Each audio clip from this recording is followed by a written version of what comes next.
Welcome to Reading the Bible with Pastor. Today we're on Genesis chapter 23, and we read about the death of Sarah, Abraham's wife. Sarah lived 127 years. These were the years of the lives of Sarah. And Sarah died at Kiriath Arba, that is, Hebron, in the land of Canaan. And Abraham went in to mourn for Sarah, and to weep for her. And Abraham rose from before his dead, and said to the Hittites, I am a sojourner and a foreigner among you. Give me property among you for a burying place, that I may bury my dead out of my sight. The Hittites answered Abraham, Hear us, my lord, you are a prince of God among us. Bury your dead in the choicest of our tombs. None of us will withhold from you his tomb to hinder you from burying your dead. Abraham rose and bowed to the Hittites, the people of the land, and he said to them, If you are willing that I should bury my dead out of my sight, hear me, and entreat for me Ephron, the son of Zohar, that he may give me the cave of Machpelah, which he owns. It is at the end of his field. For the full price let him give it to me in your presence as property for a burying place.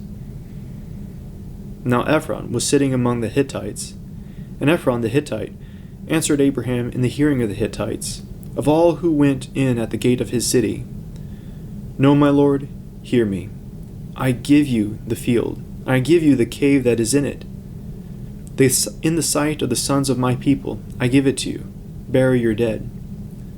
Then Abraham bowed before the people of the land, and he said to Ephron, In the hearing of the people of the land, but if you will hear me, I give the price of the field.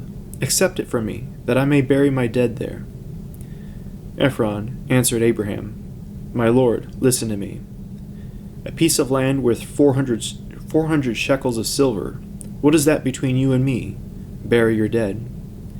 Abraham listened to Ephron, and Abraham weighed out for Ephron the silver that he had named in the hearing of the Hittites, 400 shekels of silver, according to the weights current among the merchants.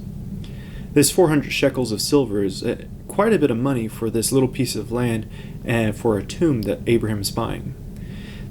This possession of this small part of the land, even though Abraham is a sojourner, a wanderer in the land, God said that this whole land, the land of Canaan, in which he is burying his dead, would one day become a possession of his offspring.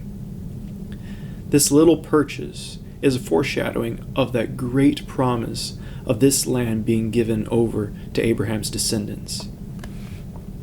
We'll continue with verse 17. So the field of Ephron in Machpelah, which was to the east of Mamre, the field with the cave that was in it, and all the trees that were in the field, throughout its whole area, was made over to Abraham, as a possession in the presence of the Hittites, before all who went in at the gate of his city.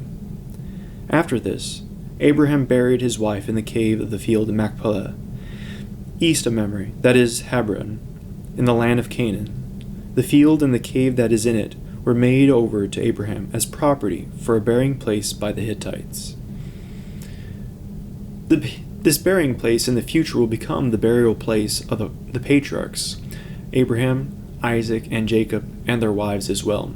Jacob will die in Egypt, as they are wanderers there, and whenever they leave Egypt, they take his bones and they bury him at Hebron.